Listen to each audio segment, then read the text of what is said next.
اعوذ باللہ من الشیطان الرجیم بسم اللہ الرحمن الرحیم هل ينظرون الا ان تأتيهم الملائکة او یاتی امر ربک كذلك فعل الذین من قبلهم وما ظلمهم اللہ ولكن كانوا انفسهم يظلمون فاصابهم سیئات ما عملوا وحاق بهم ما كانوا به يستهزئون۔ سبحان اللہ۔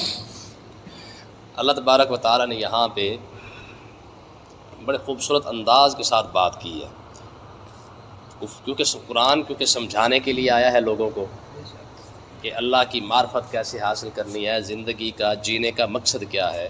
یہاں پہ اللہ تبارک و تعالیٰ نے یوں سمجھے کہ کفار مکہ کو ایک سمجھایا بھی ہے اور ساتھ ساتھ جو ہے ایک انداز کیسا ہے اللہ تعالیٰ کا، ذرا وہ دیکھیں۔ فرمایا حال ینظرون، فرمایا کیا یہ اسی انتظار کے اندر ہے کافر، الا ان تأتیہم الملائکہ، کہ فرشتے انہیں موت دینے کے لیے آ جائے، او یاتی امر ربک، یا اللہ کا عزا حکم یعنی قیامت کا دن آ جائے، تب جا کے یہ اسلام قبول کریں گے، تب جا کے یہ آپ کو مانیں گے۔ میں پھر تو ماننے کا کوئی فائدہ نہیں ہوگا، ٹھیک ہے۔ یہ انداز ہے اللہ کا۔ فرمایا کیا یہ اسی انتظار کے اندر ہے کہ یا تو انہیں فرشتے مارنے آ جائیں، مر جائیں، تب جا کے یہ اسلام قبول کریں گے، تب جا کے یہ ایمان لائیں گے، یا پھر قیامت کا دن آ جائے پھر یہ ایمان لائیں گے۔ میں محبوب ان کے اس انتظار کا فائدہ ان کو کوئی نہیں ہونا ہے۔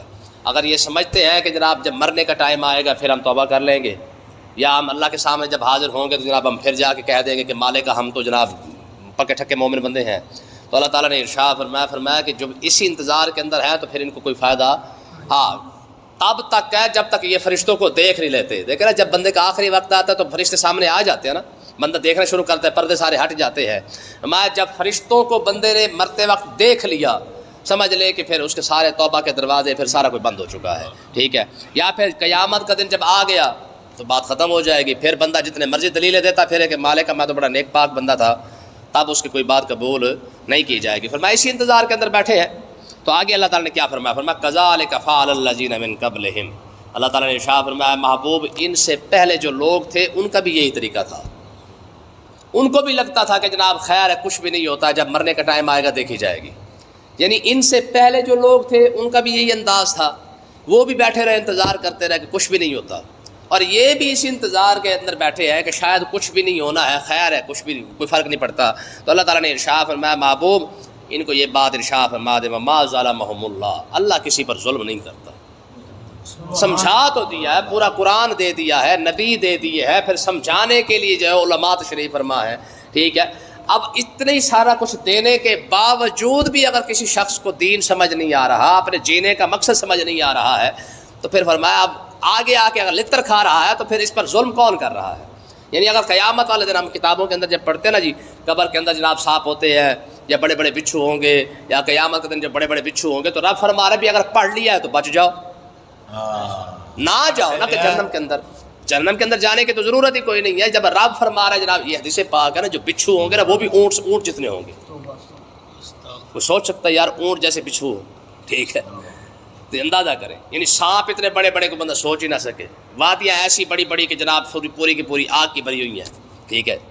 تو بھائی رب نے فرما دیا، پھر میں ٹھیک ہے میں نے بنا رکھی ہے تو تم نہ جاؤ، سمجھایا تو ہے نا، نبی کس لیے بھیجے ہیں کہ بھائی اس طرف نہیں جانا ہے، قرآن کس لیے دیا ہے، کتابیں کس لیے دی ہیں، صحیفے کس لیے نازل کیا ہے کہ شاید تو بچ جائے۔ وما ظلمہم اللہ، اللہ کسی پر ظلم نہیں کرتا ہے، ہاں ولکن کانوا انفسہم یظلمون، جو بھی ظلم کرتا ہے اپنے آپ پر خود ہی کرتا ہے، ٹھیک ہے جی۔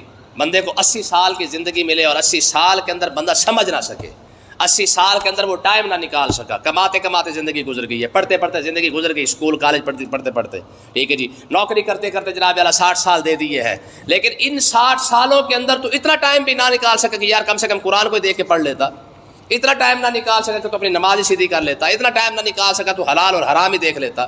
اب دیکھیں یاد رکھے، علماء مسئلہ فرماتے ہیں، وہ کہتے ہیں کہ جس فیلڈ کے اندر بندہ کام کر رہا ہے نا، اس فیلڈ کی حرام اور حلال کو جاننا یہ فرض عین ہے۔ مثلا کھیتی باڑی کر رہے ہیں تو کھیتی باڑی کے اندر حلال کیا ہے اور حرام کیا ہے؟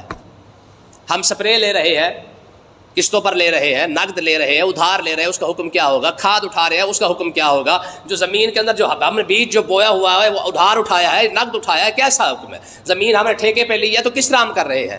کاروبار ہے، دکان پہ بیٹھے ہوئے ہیں، جو پیچھے سے منڈی جو سودا لا رہا ہے وہ کس پیسے سے لا رہا ہے، آگے جو بیچ رہا ہے کتنا سودا لے رہا ہے، کتنا منافع لے رہا ہے۔ تو جو بندہ جس فیلڈ کے اندر ہے اس فیلڈ کا علم حاصل کرنا یہ بندے پر فرض عین ہے۔ ساری زندگی دکانداری کرتا رہا لیکن یہ نہ جان سکا کہ میں نے منافع کتنا لینا ہے، اس کا قصور ہے۔ رب 80 سال بعد حاجی صاحب سے اتنے پوچھ لے، حاجی صاحب کپڑا بیچتا رہا ہے، تجھے اتنا بھی نہیں ہوش آیا کہ کون سے کپڑے سے کتنا منافع کمانا ہے؟ دکانداری کرتا رہا لیکن دکانداری کا علم نہ حاصل کر سکا، کاشتکاری کرتا رہا لیکن کاشتکاری کا علم نہ حاصل کر سکا۔ ٹھیک ہے، یار بندے کو پتا ہوتا ہے کہ خدا کا خوف اتنا ہی بڑا ہوتا ہے کہ یار میں فلاں کام کرنے لگا ہوں، ذرا مجھے اتنا ہی بتا دے کہ اس میں حلال کیا اور حرام کیا ہے۔ کم سے کم خود نہیں جان سکا، کسی سے پوچھ ہی لیتا۔ ٹھیک ہے، اب بندہ آگے جا کے روئے نا کہ جناب مطلب ہے کہ بس غلطی ہو گئی ہے، معافی چاہتا ہوں۔ فرمایا معافی کا ٹائم تو دنیا کے اندر دیا تھا، 80 سال کس لیے دیے تھے؟ 90 سال تجھے زندگی دی تھی کس لیے دی تھی؟ 60 سال جو دی تھی کس لیے دی تھی؟ نوکری کر رہا ہے، تجھے پتہ تو ہونا چاہیے نا کہ تو کتنا حلال لے رہا ہے اور کتنا حرام کھا رہا ہے۔ ٹھیک ہے، تو یہ چیز جاننا بندے پر فرض ہے۔ تو اللہ تعالیٰ نے ارشاد فرمایا ما ظلمہم اللہ، رب اپنے بندوں پر ظلم نہیں کرتا۔ یار خود پیدا کیا ہے، ظلم کیوں کرے؟ ٹھیک ہے نا جی، کہتے ہیں نا ماں بندے پر مطلب بچے پر اولاد پر بڑی مہربان ہوتی ہے، کیوں ہوتی ہے؟ کیونکہ اس نے پیدا کیا ہے، اس لیے نا۔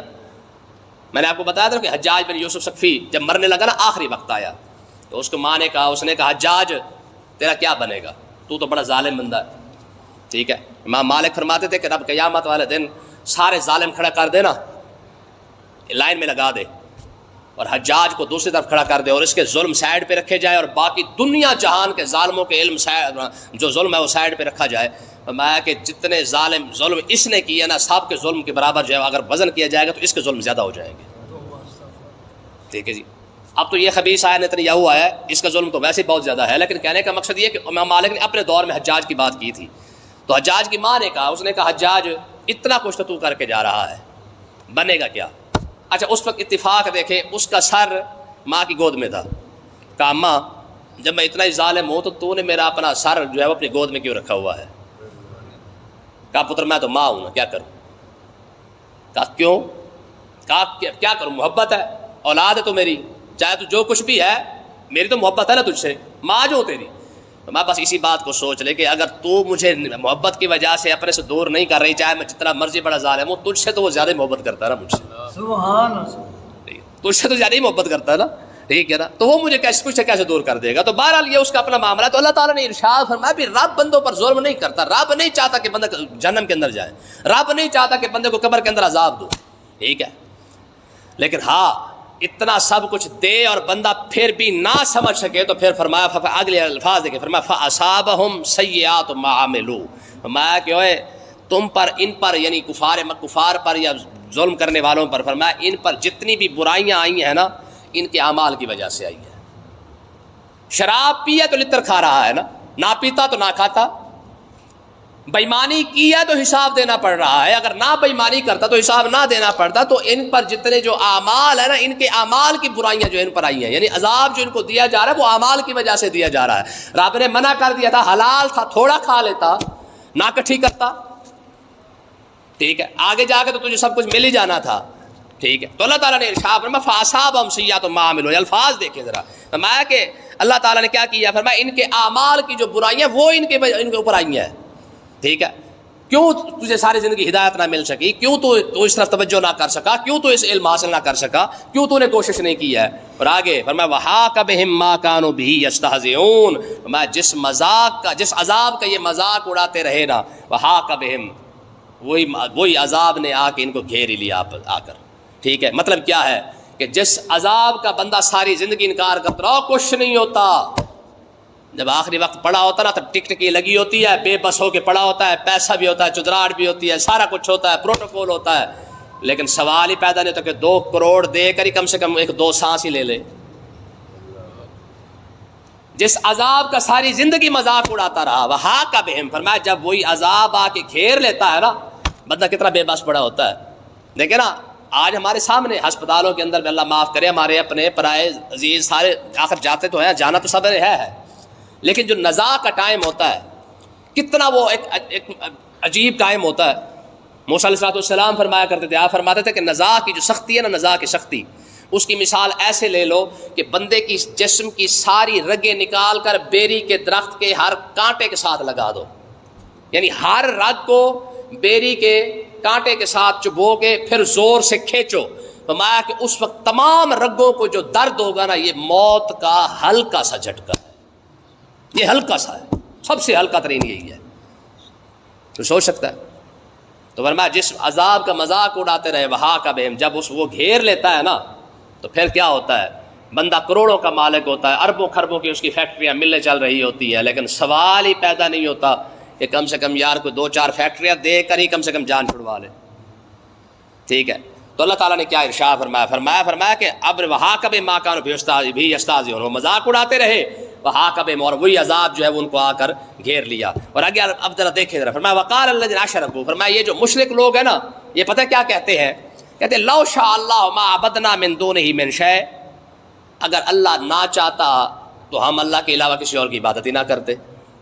یہ تو اللہ چاہتا ہے تو ہم کر رہے ہیں، ہم تو اللہ کی مرضی کے بغیر نہیں کر رہے. آپ ہی تو کہتے ہیں بھی اللہ کی مرضی کے بغیر تو پتہ نہیں ہلتا ہے.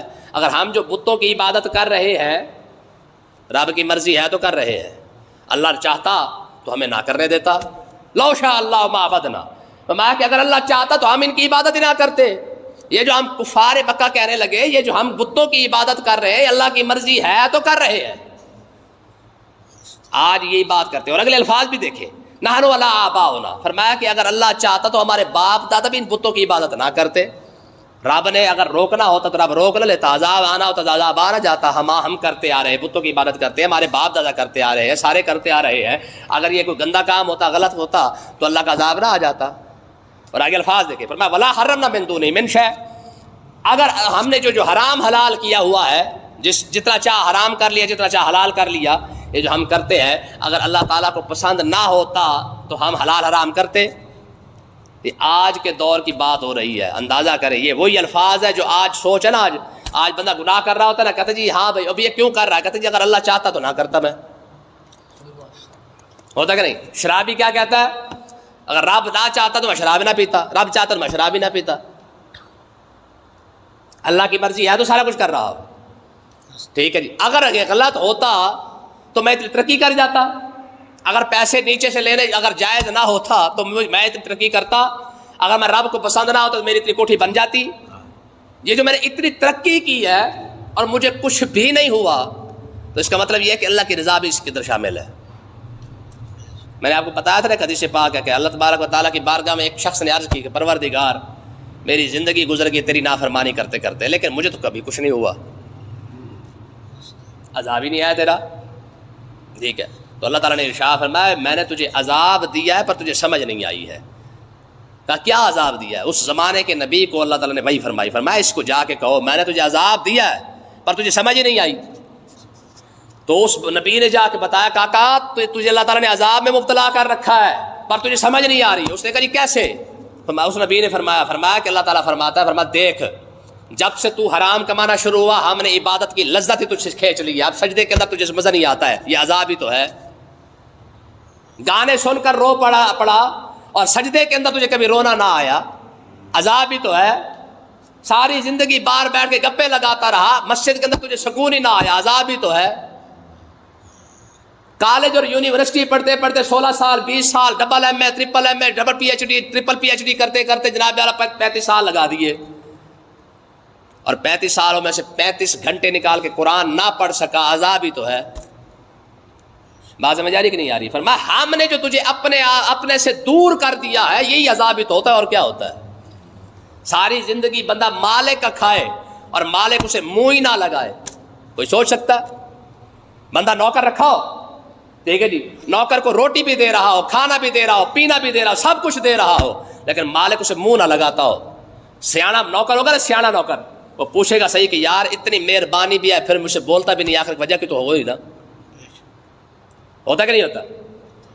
یہی بات ہی سوچ لے بندہ کہ یار مالک رزق دے رہا ہے، پیسہ دے رہا ہے، وافر دے رہا ہے، ہر شے دے رہا ہے، لیکن مجھے پھر بھی اس کی عبادت کے اندر لذت نہیں آتی، آخر کیا وجہ ہے؟ اس کا مطلب یہ ہے کہ پھر رزق جو ہے وہ رزق نعمت کے طور پہ نہیں دے رہا بلکہ زحمت کے طور پہ دے رہا ہے کہ شابش بھی کھا لے پی لے مزے کر لے، ٹھیک ہے نا؟ تو اس کا مطلب کیا نکلا کہ اگر بندے کے پاس سب کچھ ہو اور اس کے باوجود بھی بندے کا دل عبادت میں نہیں لگ رہا ہے یا رب کی طرف نہیں آ رہا ہے تو سمجھ لو کہ یہی عذاب ہے۔ بات سمجھ آ رہی ہے؟ تو اللہ تعالیٰ نے کیا ارشاد فرمایا؟ فرمایا کہ ولا ہر من دونہ من شیء۔ تو کفار مکہ یہی بات کرنے لگے، کہنے لگے جی اگر اللہ کو پسند نہ ہوتا نا ہم کبھی بھی بتوں کی عبادت نہ کرتے، اور اگلے الفاظ کہتے کہ اگر اللہ کو پسند نہ ہوتا تو ہم کبھی حرام ہی نہ کھاتے۔ تو اس کا مطلب یہ کہ اللہ کو پسند ہے کہ بتوں کی عبادت کرتے رہیں، اللہ کو پسند ہے یہ حرام کھاتے رہیں۔ اللہ تعالیٰ نے آگے کیا فرمایا؟ فرمایا کذالک فعل الذین من قبلہم، فرمایا محبوب ان سے پہلے لوگ بھی یہی باتیں کیا کرتے تھے۔ یہ جو آج لوگ کہتے ہیں کہ بھائی ہم جو کر رہے ہیں اس میں اللہ کی مرضی ہے، تجھے اللہ کی مرضی نظر آ گئی ہے، تجھے اللہ کا حکم نظر نہیں آیا؟